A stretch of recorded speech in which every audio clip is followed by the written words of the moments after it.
Oke, assalamualaikum warahmatullahi wabarakatuh. Waalaikumsalam warahmatullahi wabarakatuh. Alhamdulillahirabbil alamin. Assalatu wassalamu ala asrofil anbiya'i wal mursalin wa ala alihi washabihi ajmain amma ba'du. Alhamdulillah kita bisa berjumpa pada pagi hari ini. Nah, hari ini di pelajaran SKI kali ini kita akan belajar tentang Sunan Kalijaga. Kemarin Pak Saiful telah memberikan catatannya untuk kalian coba rangkum. Ada yang sudah merangkum? Sudah semua ya. Saya kira Pak Saiful anggap sudah semua. Oke. Jadi materi pertama SKI di semester 2 yaitu adalah biografi Sunan Kalijaga. Ya, siapa itu Sunan Kalijaga? Nanti di materi ini kita akan membicarakan tentang biografi Sunan Kalijaga, kemudian nanti tentang peran dan perjuangan Sunan Kalijaga, ya. Kemudian yang terakhir adalah sikap positif apa yang bisa kita peroleh dari Sunan Kalijaga. Pak Saiful yakin kalian sudah pernah mendengar ya kisah Sunan Kalijaga. Kenapa kok namanya disebut Sunan Kalijaga? Ada yang tahu nggak? Kenapa Sunan Kalijaga ini namanya itu aslinya adalah Raden Sahid ya. Tapi kok dia disebut dengan Sunan Kalijaga? Kalijaga itu apa? Ada yang tahu? Kenapa diem semua? Ya. Kalijaga itu artinya menjaga sungai. Ini ada ceritanya khusus Sunan Kalijaga itu konon. Jadi Sunan Kalijaga itu kan bertemu Sunan Ampel. Nah, Sunan Kalijaga singkat cerita Sunan Kalijaga ingin berburu dengan Sunan Ampel.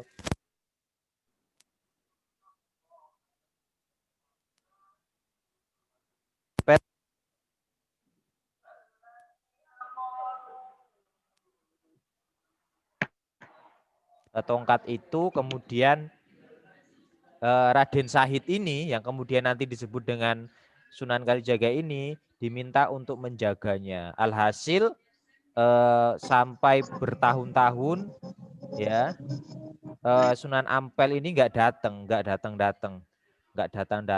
Akhirnya Sunan Kalijaga itu di atas kepalanya itu sampai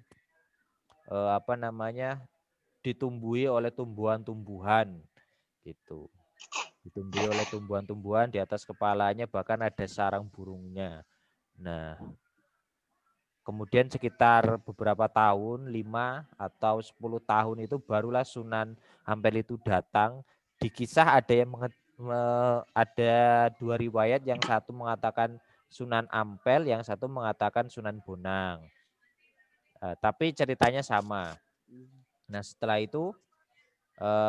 itu kemudian diazankanlah maka Sunan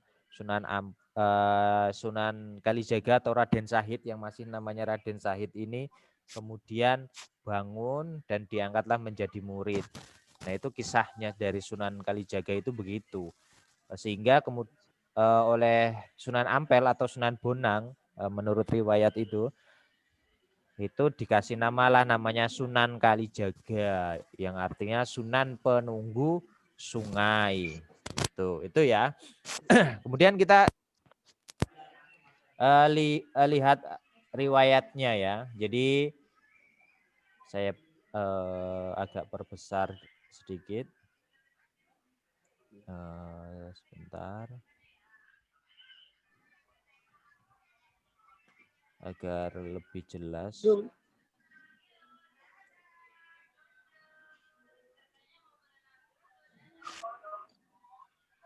Oke, ini. Ya.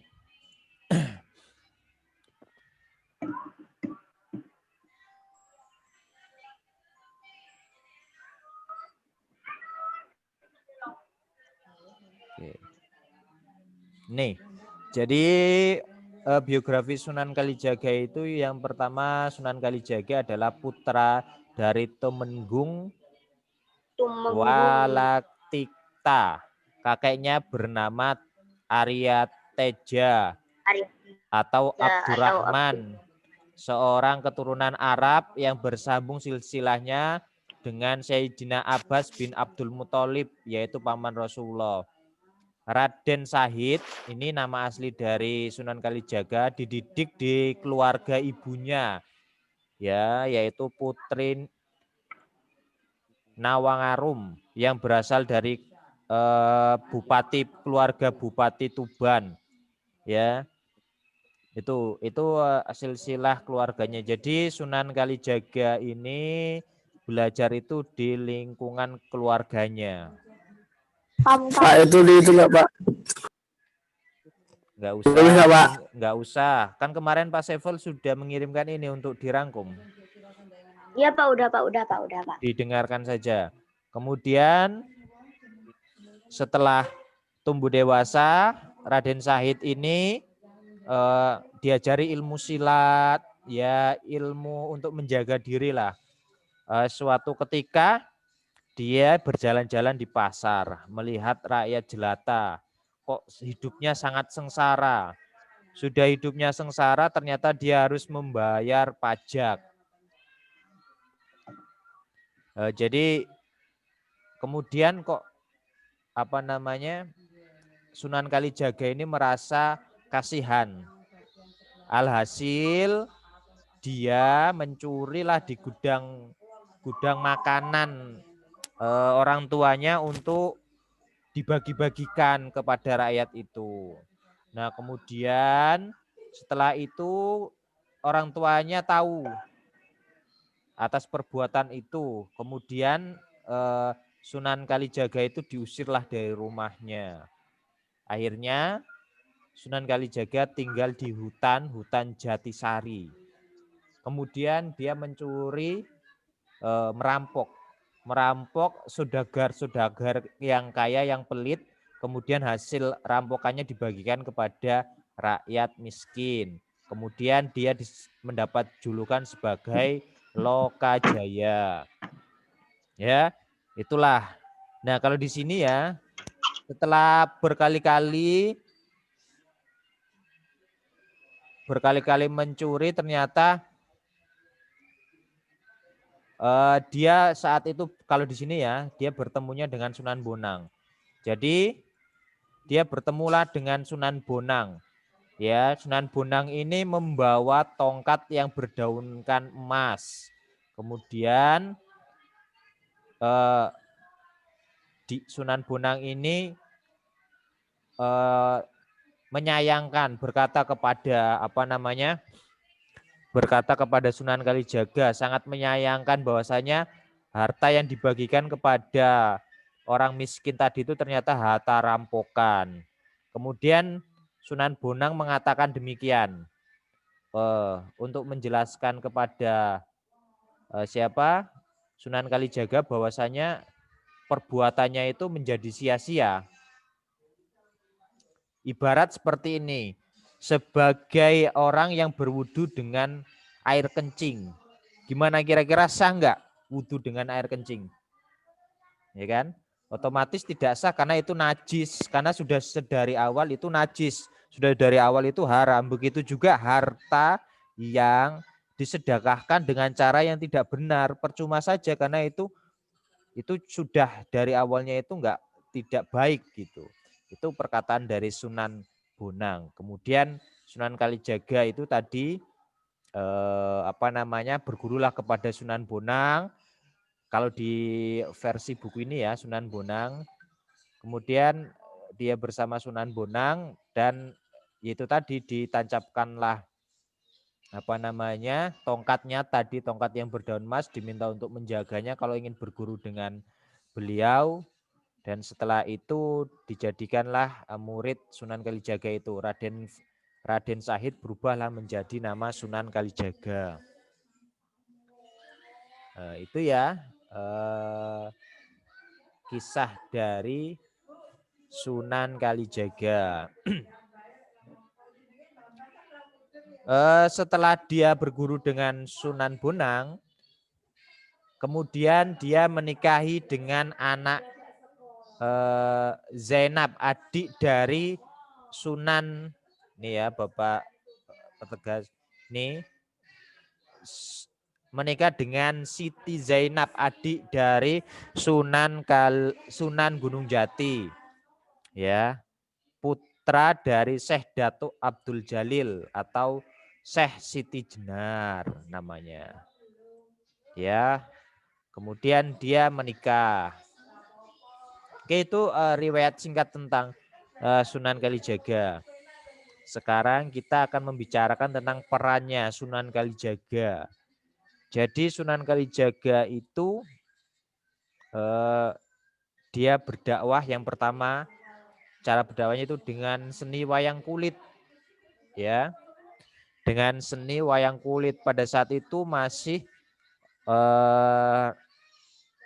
orang-orang di sana itu masih menggunakan wayang kulit menjadi tontonan, sehingga kalau ada tontonan wayang kulit itu seperti mau lihat artis kalau kita, ya. Jadi untuk menarik para masyarakat di situ, akhirnya Sunan Kalijaga menggunakan tontonan wayang kulit itu untuk mengajarkan agama, ya. Ini ya yang pertama.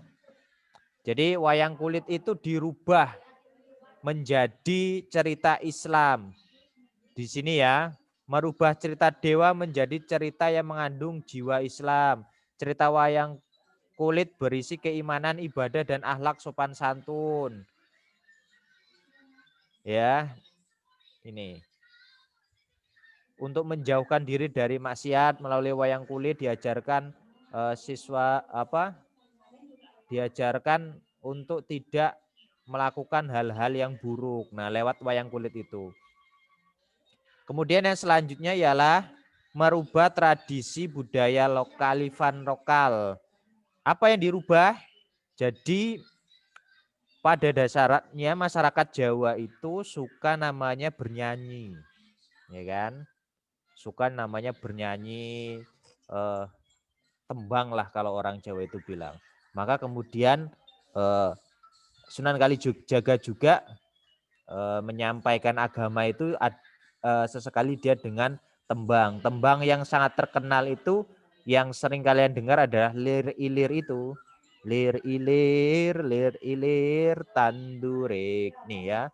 Tandure wesumulir tak ijo royo royo tak semanggo temanten anyar cah angon cah angon. Nah, jadi pada dasarnya Sunan Kalijaga itu adalah berdakwah dengan media wayang, dan yang kedua adalah melalui tembangan ataupun lagu-lagu, begitu.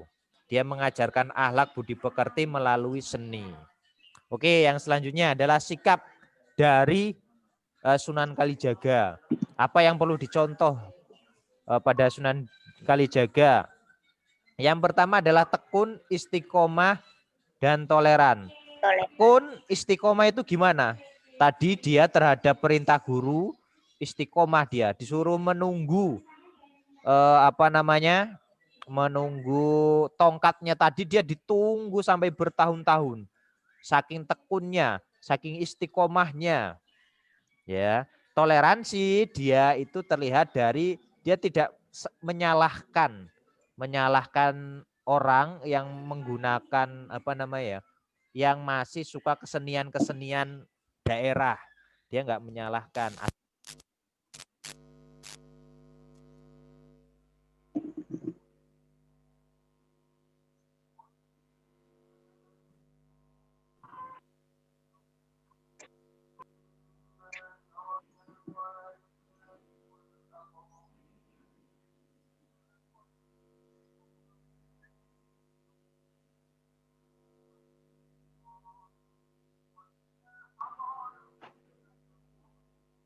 Hanya menceritakan tentang supaya cepat-cepatlah, bergegaslah ketika sudah waktu sholat, maka cepat-cepatlah untuk berwudu dan mengerjakan sholat. Itu ya tentang Sunan Kalijaga. Saya kira itu materi Sunan Kalijaga. Ada yang ingin ditanyakan tentang materi Sunan Kalijaga? Ada? Ada? Kela, Ade, Meliano, Nasa, Kela, Rayhana. Ya, silahkan yang Ayah Sunan Kalijaga. Ya, ini Bapak bacakan chat. Ayah Sunan Kalijaga itu tadi siapa? Ada yang masih ingat?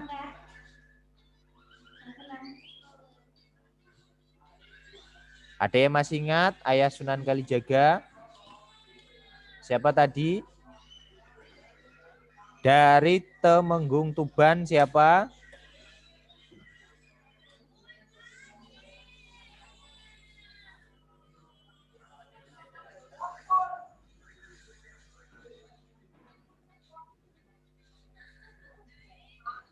Ada pertanyaan?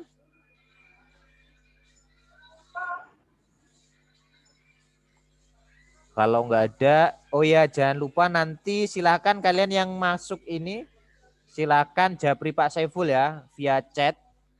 Pak Saiful tadi saya masuk. Jangan dikasih tahukan ke teman-teman yang lain ya. Jadi Pak Saiful tahu siapa-siapa yang masuk. Ya. Paham ya? Paham. Oke. Ya, Pak. Oke, terima kasih. Bapak akhiri wabillahi taufik wal hidayah. Wassalamualaikum warahmatullahi wabarakatuh. Waalaikumsalam Waalaikumsalam warahmatullahi wabarakatuh. warahmatullahi wabarakatuh.